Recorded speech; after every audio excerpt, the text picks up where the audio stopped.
Halo teman-teman, perkenalkan aku Ignatius Loyola dari Pendidikan Kimia NIM 251444019.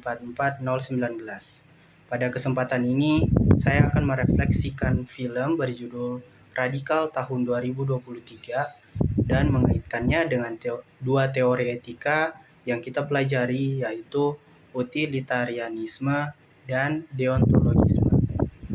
Film ini menceritakan tentang seorang guru bernama Sergio yang mengajar di sekolah dengan kondisi yang sangat memprihatinkan.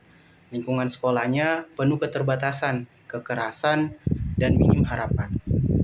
Sebagian besar murid bahkan sudah kehilangan motivasi untuk belajar karena mereka merasa masa depan mereka sudah ditentukan oleh keadaan. Namun, kehadiran Sergio membawa pendekatan yang berbeda. Ia tidak mengajar dengan metode hafalan seperti guru pada umumnya, melainkan mendorong murid untuk berpikir kritis, bertanya, dan memahami makna dari apa yang mereka pelajari. Disinilah perubahan mulai terjadi. Murid-murid yang sebelumnya pasif mulai aktif, mulai berani bermimpi, dan melihat kemungkinan baru dalam hidup mereka. Salah satu tokoh penting adalah Paloma, seorang murid perempuan yang ternyata memiliki kecerdasan luar biasa, tetapi selama ini terhambat oleh kondisi sosial dan ekonomi. Melalui dukungan Sergio, potensi Paloma mulai terlihat dan berkembang. Namun, perjalanan ini tidak mudah.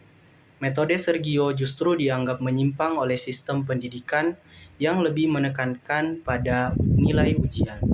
Bahkan tragedi kematian Nico, salah seorang muridnya, menjadi titik terendah yang menggambarkan betapa kerasnya realitas yang mereka hadapi. Dari sini kita bisa mulai merefleksikan film ini melalui perspektif utilitarianisme. Utilitarianisme adalah teori etika yang menilai suatu tindakan berdasarkan sejauh mana tindakan tersebut menghasilkan kebahagiaan atau manfaat terbesar bagi sebanyak mungkin orang. Dalam konteks ini, metode Sergio bisa dilihat sebagai tindakan yang utilitarian. Meskipun ia melanggar sistem dan aturan yang ada, pendekatannya justru membawa dampak positif yang besar bagi murid-muridnya. Mereka tidak hanya mendapat nilai yang baik, tetapi juga harapan, kepercayaan diri, dan masa depan yang lebih terbuka. Jika dilihat dari sudut pandang utilitarian, tindakan Sergio dapat dibenarkan, karena hasil akhirnya memberi manfaat yang jauh lebih besar dibandingkan metode konvensional. Ia mungkin tidak mengikuti aturan, tetapi ia menghasilkan kebaikan yang lebih besar bagi banyak orang.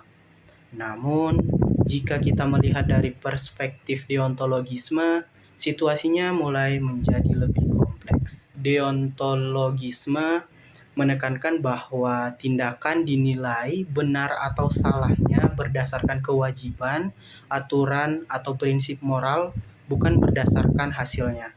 Dalam hal ini, sebagai seorang guru, Sergio sebenarnya memiliki kewajiban untuk mengikuti kurikulum dan sistem yang berlaku. Ketika ia memilih untuk mengabaikan metode standar, ia bisa dianggap melanggar kewajibannya sebagai bagian dari institusi pendidikan. Dalam sudut pandang deontologis, tindakan Sergio bisa dipertanyakan. Apakah benar untuk melanggar aturan meskipun tujuannya baik? Dan apakah hasil yang baik bisa membenarkan cara yang tidak sesuai dengan kewajiban? Disinilah konflik etis dalam film ini menjadi sangat menarik. Di satu sisi, utilitarianisme mendukung tindakan Sergio karena dampaknya positif. Di sisi lain, deontologisme mengingatkan bahwa adanya aturan dan kewajiban yang tidak boleh diabaikan begitu saja. Refleksi pribadi dari saya, film ini adalah bahwa dalam dunia nyata, kita sering berada di antara dua pendekatan ini. Tidak semua situasi bisa diselesaikan hanya dengan mengikuti aturan, tetapi juga tidak semua tindakan bisa dibenarkan hanya karena hasilnya baik. Diperlukan kebijaksanaan untuk menyeimbangkan keduanya.